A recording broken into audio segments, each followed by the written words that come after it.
name's Alex and I work for East Riding Libraries. We're coming to you today to present a reminiscence session. Quite often we'll come and see you at home, but unfortunately because of the current situation we can't, so we thought the next best thing was to bring you us on film. So what we're going to do today is we're going to today concentrate on a room in the house. So we're going to go through certain items and things from that room. We will pause along the way so that if you've got any memories that you want to share with the people you're with, then there'll be that opportunity to do so.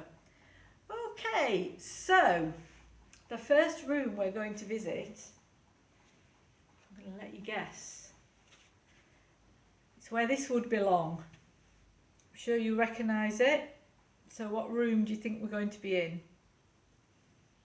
Yeah, I'm sure you've got it. It's the kitchen with our washing up mop. So, the dreaded washing up. Who got to do the washing up in your house? If there was lots of children, did you share it between you? Did you have days on and days off? Was there always a battle over who was going to wash and who was going to dry? What was your favourite? Did you prefer to wash or prefer to dry? I always preferred to wash, probably because it was the messiest and the wettest job. So, what we might have used to aid our washing up, the wondrous fairy liquid. You know, hands that do dishes can be as soft as your face, bright green fairy liquid. That nice little tagline there. And also the other thing to do your drying up, the tea towel.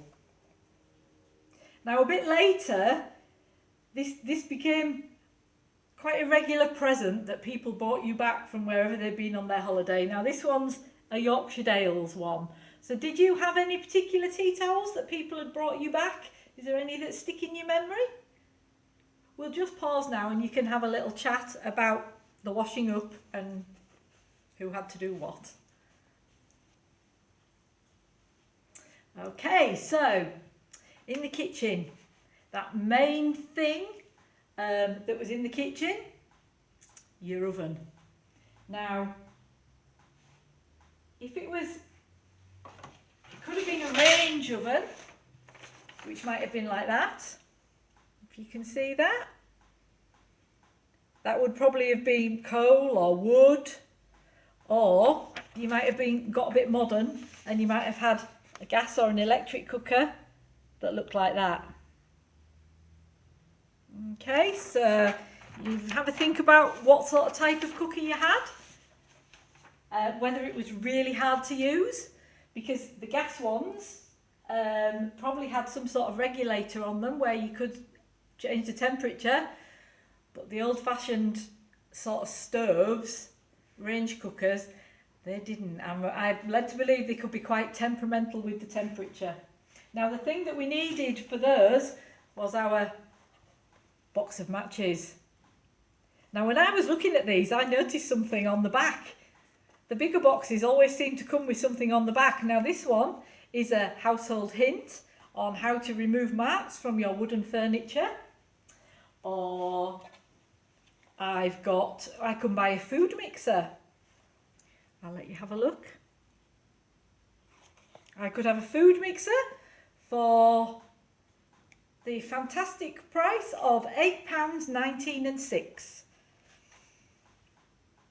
which was a saving of £4 and 18 shillings. And on this one, I could have a freebie with this one. I could have a free 192-page household guide with that one.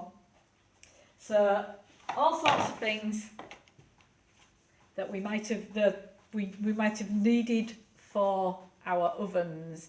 Now, in our ovens, something that we're doing quite a lot of now that we're in lockdown, cooking and baking. Now, to do those, obviously, we needed certain implements. Now, we've got a few examples here. I've got some little tins, individual pie dishes, or, I don't know, you could do all sorts in those. large Yorkshire puddings. Do a nice Yorkshire pudding in there. Got my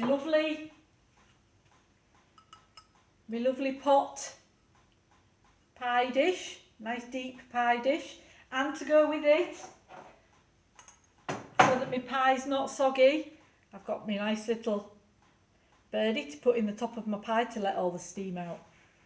Now to do all this baking, we're going to need our lovely scales, look. And I'm sure you've seen these before. We've got our nice brass weights to pop on this side to balance up the ingredients that went in the pan on this side. Okay. Now a lot of people, as I say, have been doing baking and things. I've tried bread. Quite hard on the arms, all that kneading, and you need to keep on kneading it several times as well, which I didn't realise. But it tasted all right, so that was okay. Now, obviously, to make your bread, if you're wanting like a loaf, you need a tin. So this is a really old bread tin, and it's actually got down the side, you won't be able to see it, but it's got a name embossed in the side, so when you bake your bread, you'll actually get the name in the side of your loaf. So very posh tin, that one. Okay, so we're doing all this cooking and all this baking. Do you remember having any particular favourites, any particular things that your mum made, anything that she baked that you particularly liked? Were there any favourite meals? Did you have certain meals on certain days? I'm sure Monday was quite often cold meat day after Sunday, when you'd had your Sunday roast. Monday you'd be getting the leftovers, bubble and squeak and things like that. So yeah, were there any favourite foods? We're going to just stop the film now and you can have a little discussion amongst yourselves. Okay, something else that happened in a lot of kitchens was the laundry. Now you might have been posh, you might have had a wash house that you used, but a lot of people, it happened in the kitchen. So obviously wash day needed a lot of water. So you maybe had to boil kettles on the fire, or you may have had a copper like that, maybe in the wash house, where you built a fire in the bottom and filled it full of water. My grandma had one of those, and that was filling it on wash day was my dad's job. He had to fill that full of water before he went to school, and then she lit it and did all the washing. Now once we've got the hot water and everything, we had to have a few implements. So we've got some pictures there, if you can make them out. So on there we've got a posser, and we've got a dolly and a dolly tub. We've got a washboard. Okay, so yep, you'll have used all those things to help with your washing. Now, we didn't have spin dryers or anything in them days, so to get rid of all that excess water, we had the mangle, the good old mangle. Again, I remember my grandma had one of those, and I remember her using it on wash day, and I was allowed to turn the handle, but I wasn't allowed to feed the clothes through the mangle in case I got my fingers stuck. And I believe that fingers going through mangles did happen quite regularly. Now, having sparkling washing was something to be proud of. Everybody wanted their sheets to be nice and white and everything to be just so. So, I believe we use Dolly Blue. Or there's another one on the bottom there, which is Reckitt's Bag Blue, to get the best out of your washing. And there's just some of the adverts there.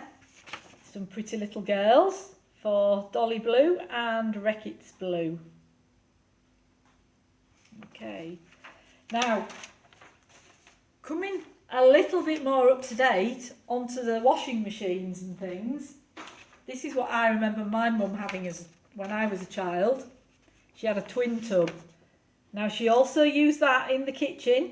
We had to drag it through to the kitchen because the pipe had to go into the kitchen sink, and the spinner there, when that span round, it would vibrate across the kitchen floor. We used to have to hold it in place. And she also had some of these big wooden tongs, which actually were probably passed on to her from my grandparents. But when the washing was hot, you could use those to hoik the clothes out of the washer to get them into the spin dryer. Now, once we've got them all washed and spun or mangled, we had to dry them. Now, where did your mum dry the washing? Was it outside? My mum loves to dry hers outside because she loves that smell of washing when it's been dried outside and you fetch it in. But if you lived in a city with had heavy industry, or in the days when all the heating was coal and there was lots of smuts and things in the air, you maybe wouldn't have wanted to dry your washing outside. So you may have dried it inside, you may have dried it around the fire, or you may have had a rack that pulled up to the ceiling so you could hang all the washing up there. So lots of different ways of drying the washing. Okay, now after you've dried it, you had to iron it. Now of course, no posh steam irons, really.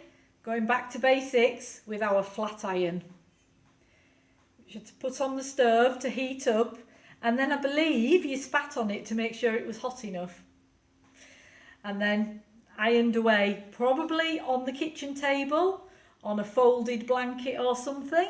Do your ironing. Now I know that these also came in useful for the ladies for straightening their hair. Now, I bet some of you did it. I bet some of you have got memories of doing that and trying to get nice straight hair. So there we go. There's our flat iron. So we'll have another pause, and if you want to have a chat amongst yourselves about what you remember about wash day and the implements that we've been talking about. Something else that happened in the kitchen in the days before bathrooms was bath day. Bath in front of the fire. And you see that tin bath there? Now, I bet a lot of you remember having a bath in front of the fire in that big tin bath. But what order did you get your bath in? Now, was it oldest first? So if you were the youngest, did you always end up with it when the bath water was murky and cold? Or were you lucky and did you end up first when the bath was still warm? And was there a particular day that was bath day? I know in some places where people were possibly miners and things like that, when the men came back from the mine, they didn't even get into the house. They had to be sluiced off in the yard, and then they were allowed to come into the house once they'd taken most of the muck off. So that was quite a quick one, that, but we will have a pause there and you can have a discussion about your memories about bath times.